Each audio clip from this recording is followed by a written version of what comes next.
I can't actually tell you what happened at the start of AEW Dynamite, because there was something wrong with my stream, because we started, and all of a sudden we were in the middle of the MJF Dustin Rhodes match. Then I saw a bunch of people warming up, and I didn't really know what was going on. I mean, it's the story of my life, but I don't enjoy it when external forces make me feel even weirder. Do not worry about that though, because hello my friends, the rest of the show was perfectly fine, so we can do ups and downs. The only wrestling review show that you do need, right? Take the finger of power, and I give the good bits up and the bad bits are down. And obviously today, we have just had a brand new All Elite Wrestling Dynamite adventure, which is a weird way to put it, so we need to decide, do we have a good time, or do we want to cry?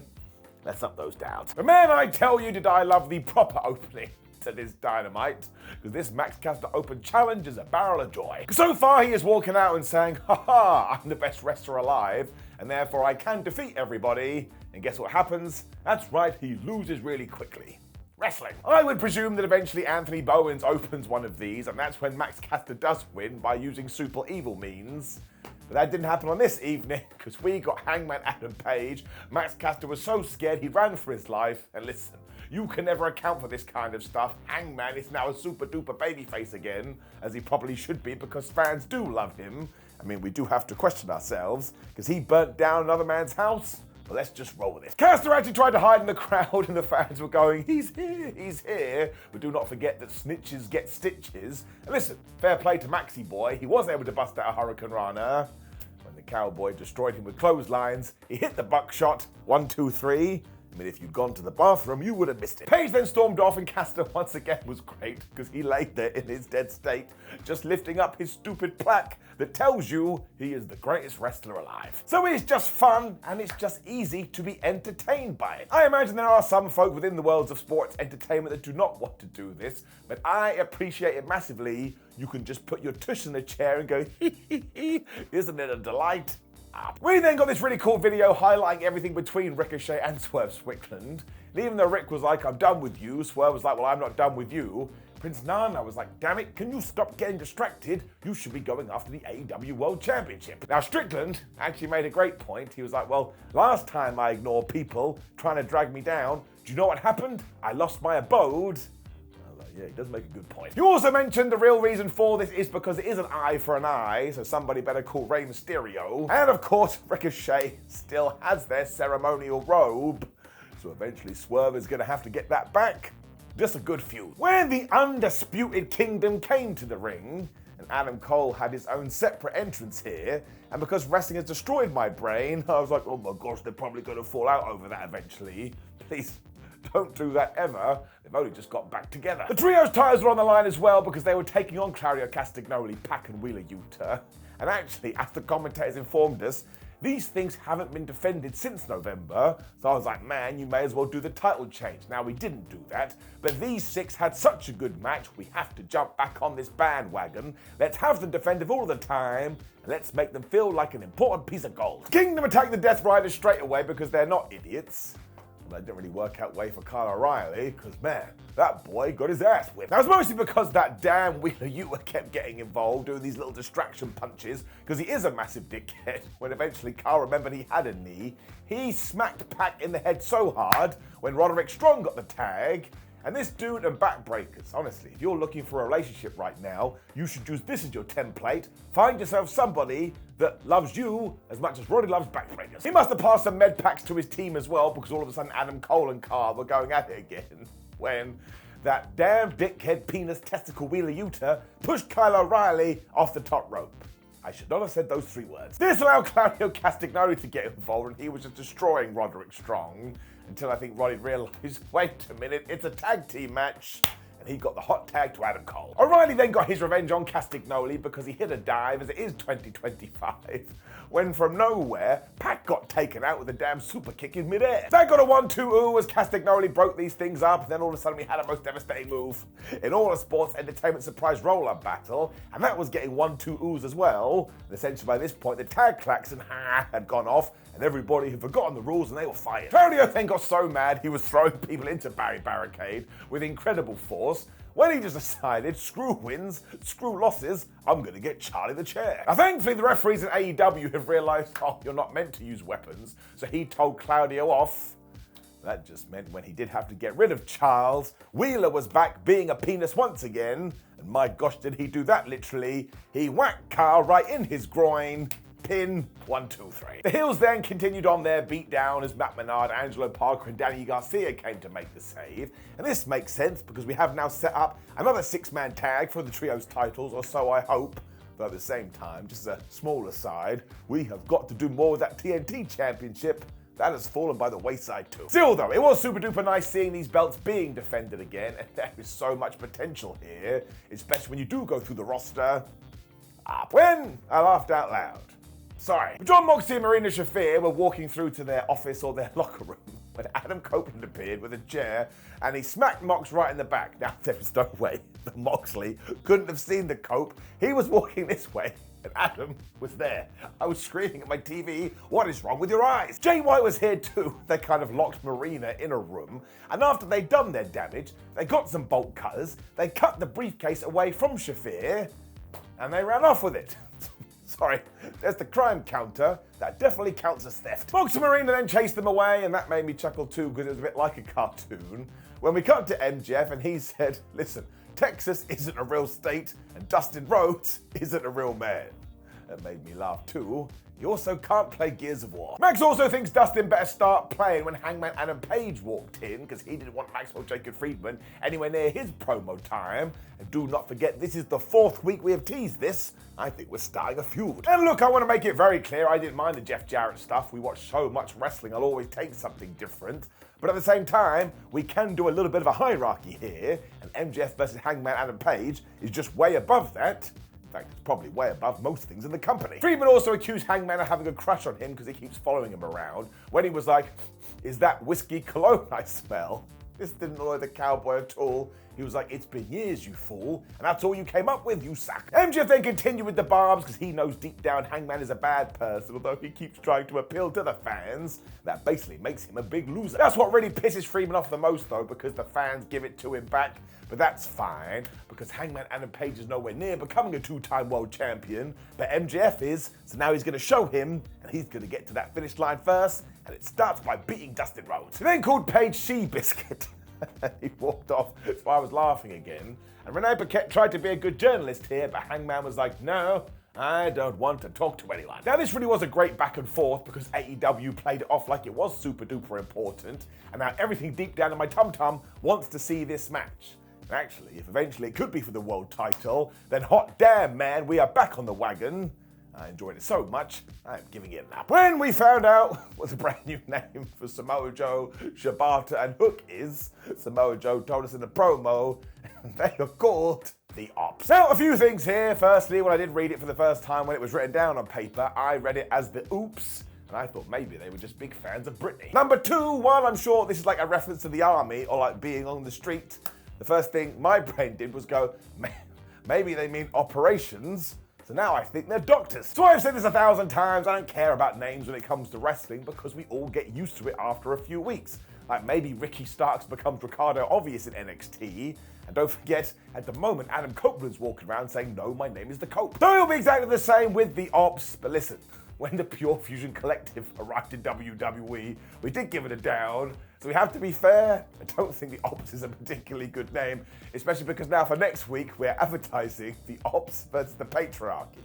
And on the down low, that does make me love it because it's so absolutely redonkulous. But yes, fair point, mini down. More importantly, they were taking on Rosario Gil, John Cruz, and Aaron Solo. And my gosh, they just killed these fools. Samoa Joe hit the muscle buster. 1, 2, 3 in about 1 minute. This is when Samoa Joe did do his big promo, and honestly, he could tell me about baking bread and be like, oh my gosh, Samoa Joe, you're the greatest person ever. And they have come together thanks to violence. That's why they must kill Christian Cage, because that guy is nothing but a coward and keeps running away. It also means we're going to get a 6-man next week, which ties into what we're just talking about. Look how many good Trios Championship matches there could be. And yes, admittedly, we probably do need to get to Christian versus Hook pretty soon, because it's been going on since 1976. But in terms of an angle and presenting a brand new team that's also an old team, I am giving it an up. I mean, imagine we did the Ops versus the Undisputed Kingdom, just randomly. You could sign me up for that. Renee Paquette then tried to wind up the learning tree because she was like, oh, hi, Chris Jericho. You must be pretty happy because you put a $200,000 bounty on Bandito's head and you mate, Brian Keith couldn't get the job done. Shots fired. Now, Chris is actually fine with that because it just presents a learning opportunity for Brian, because now he is going to go to the ring and he is going to collect on this bounty. Brian Keith made sure to get right in Renee's face as well. Says, don't you embarrass me in front of Chris Jericho again. This man is so good. When Paquette was earning her paycheck, she was talking to Willow Nightingale. Now, we really didn't find out much here, apart from the fact I think Willow's about to head to Japan, because Marina Shafir appeared and whooped Willow's ass, and I think she was shouting, let's sort out that smile. So she does not like the fact that Nightingale is happy. That could be a good match, though, especially given something else that happens later, when Moxie walked in and said, oh, hello, Adam Copeland. I am going to kill you. Or words to that effect. Crime counter +1. When? That's right. I mean, I get it, but I also don't really get it. Because Chris Jericho meant what he said, and he meant it literally, because Bandito did come to the ring, and they were actually going to do a proper duel. Now, this all comes on the back of Collision, and if you did see Brian Keith versus Bandito, man, they had the best spot when mid-match. They did go back-to-back. They did do the pacings when they turned around and ran at each other and took each other out. It's actually one of my favorite spots of the year. So I can totally understand why Jericho would see this and go, man, we can sports entertain this up. But sometimes you can have a good idea, and in execution it just doesn't match up. That's sort of what happened here, because the lights went out and we had a big old dong, like the Undertaker's dong, and that's why we should call it a bong. So we say Undertaker's dong, it sounds like you're referring to something else. And it was like, this is kind of cool, but also it doesn't really work just because it wasn't as intuitive as the other one. Of course, as soon as they turned their backs to Brian Keith appeared, he must have teleported in from the Starship Enterprise, and he grabbed Bandito's foot. But man, I remember a time when jewels were respected. Now it's just been flushed down the toilet. The bad guys then attacked, and thankfully the Outrunners made the save, because I'm so done with the heels continually beating up the baby faces. But they too all of a sudden did the maths. Damn it, they were outnumbered. This is when Big Bill ran out and he had the flyer, as if he'd gone, wait a minute, there's $100,000 on the line, well, I'd like to claim that. And he was gonna kill Bandito when Powerhouse Hobbs' music hit. And honestly, this place came unglued. It was really, really good. Of course, hates the biggest of Bill, so he absolutely slammed him as he teamed up with Bandito. And Bandito was cool too, because he took the flyer and he draped it across Bill. Ain't nobody taking me to jail. So there really is a split here, because while I didn't think the duel idea was bad, I don't think it actually worked as intended, so I shall give it a down, but everything else was so damn good, and I cannot wait for Big Bill and Powerhouse Hobbs to have their match, because while they are sort of OG AEW guys, they're not really, because of course Big Bill's been around for ages, but man, they just feel so damn fresh like bread. Giving it up, I am pumped. Cope and Jay White were then here, and basically said, why don't we paint the town with the Death Rider's blood? Sheesh. Point is, they have the briefcase, and if Mox wants it back, he better meet them later in the ring. Given that we are going to do this later, we shall get to it later. Dustin Rhodes then cut the best pump-up promo, because it was time for his match with MJF. Huge round of applause. Of course, Dustin was mega over, as we were in Texas, and a salute to those fans, because they were hot all night. I don't care what anybody says, man. MJF is just great. I think a lot of the criticism he does get is in bad faith.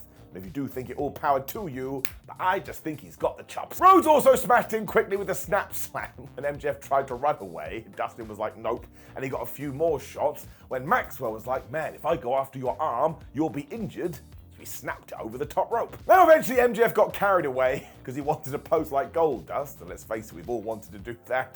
But it went seriously bad for him because eventually he was in the corner and he got hit with the 10 punches. Once again, this crowd loved every single second. It was then final reckoning time, but MJF, of course, went straight after the arm to stop that, when once again he was like, ha ha, I've got a great idea, because he was going to hit his crossroads of his own, when Dustin was like, nope, you don't get to do that. He hit the crossroads 1-2-0. They then fought over the surprise roll-up like all good wrestlers would do, when MJF was like, oh, my knee hurts, my poor knee. And even though I don't think Rhodes bought this, he still wound up getting pile driving. Much like everybody else on this show, when things weren't going his way, MJF went and got the chair. But once again, the refs have clearly sat down and studied the wrestling rule book. They were like, wait a minute, you can't do this. I'm going to have to get rid of it. This is when it went so bad for Friedman, because Dustin looked left and Dustin looked right. He was like, no one's looking at me. And he put MJF in the corner and he hit the Shattered Dreams. Or to break it right down, if you don't remember that move, he kicked him right in the dick. It also meant that Dustin was unable to hit the final reckoning. And man, he got the best 1-2.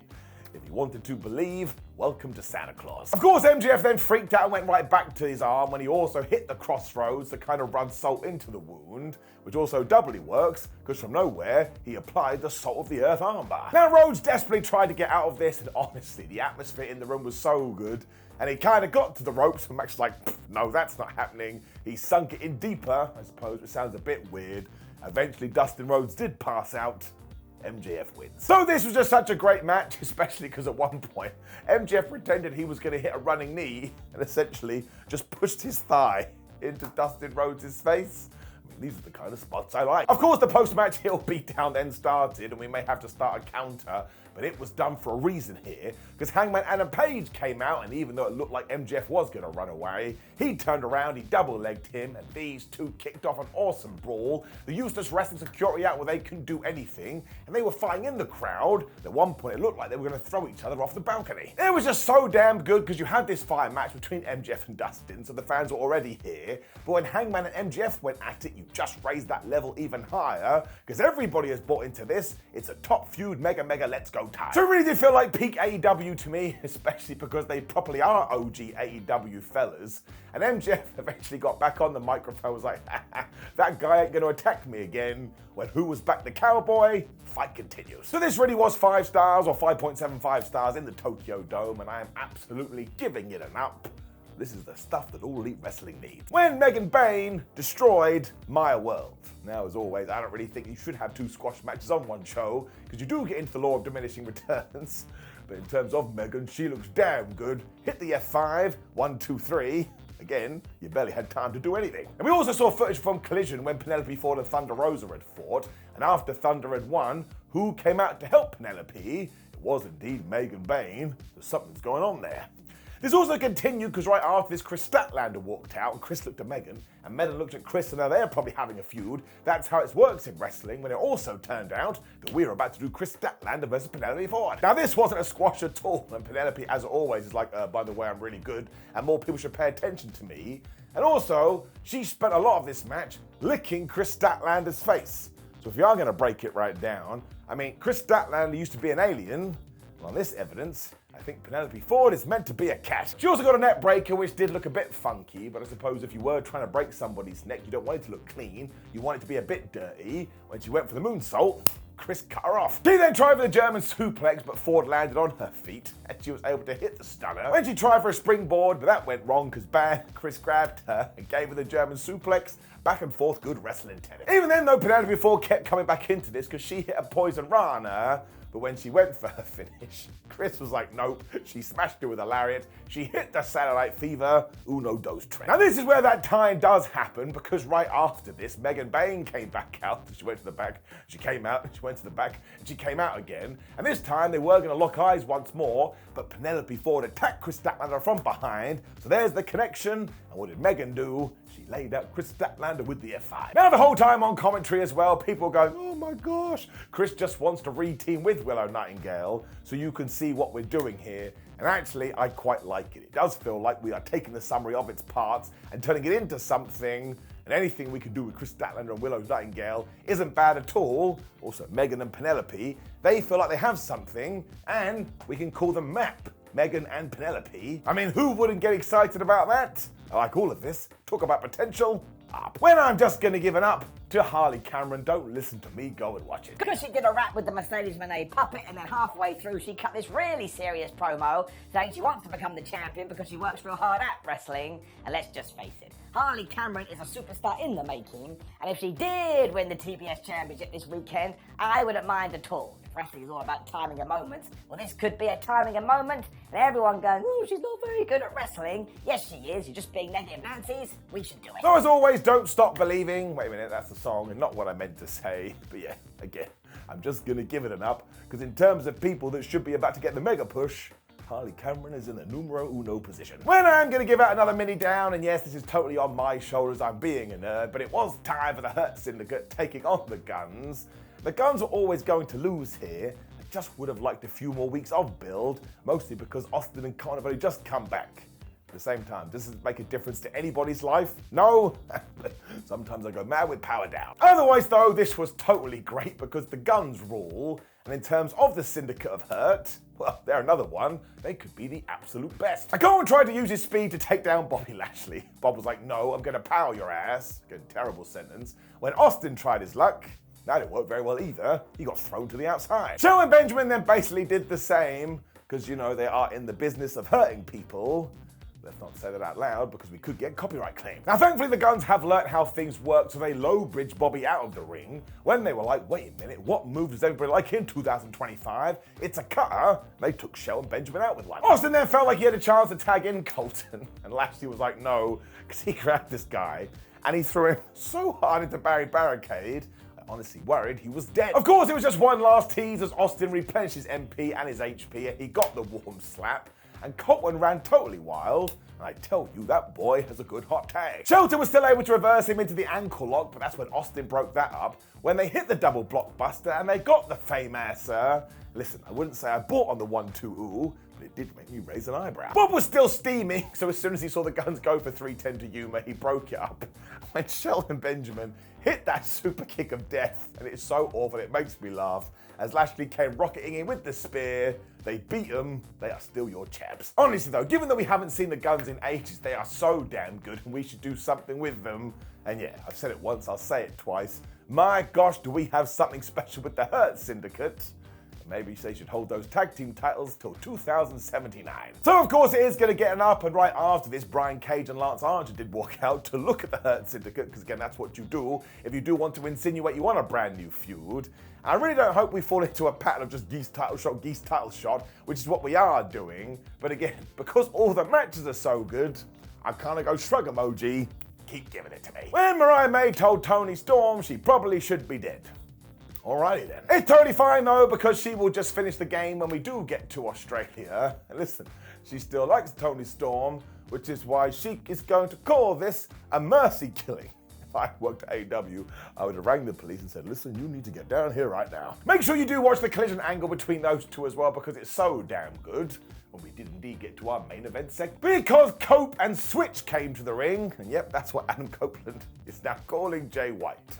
Cope and Switch sounds like a forgotten show on the Cartoon Network. Now, as they did have this briefcase, Adam Copeland was like, well, maybe we should open it, because this thing's been locked away for months, and we presume that the AEW World title is trapped inside. Now, rather than get a key and unlock it, he decided to get Spike, which is that barbed wire baseball bat board thingamajig, and he also calls it a she now. I was like, man, what an idiot. Who would name inanimate objects? How ridiculous. At first, I was going to have a meltdown. It's like, wait a minute, Jonathan. You keep saying that the whole reason you put it in a damn box is because nobody has to care about the visual side, but that tied into the story. He's like, okay, look, I'll be honest with you, man. I have bled in that ring. I've left chunks of myself in that ring for that AEW World Championship. That's why I respect it so much. It's basically everything to me. It's my child. Therefore, fine. He has been pushed to his limits because he would like his possessions back, which is totally fair. So that AEW Revolution he does accept. It's the Cope versus Mox AEW title match. So we have learned that if you do want to get your way in AEW, just make sure you do some kidnapping.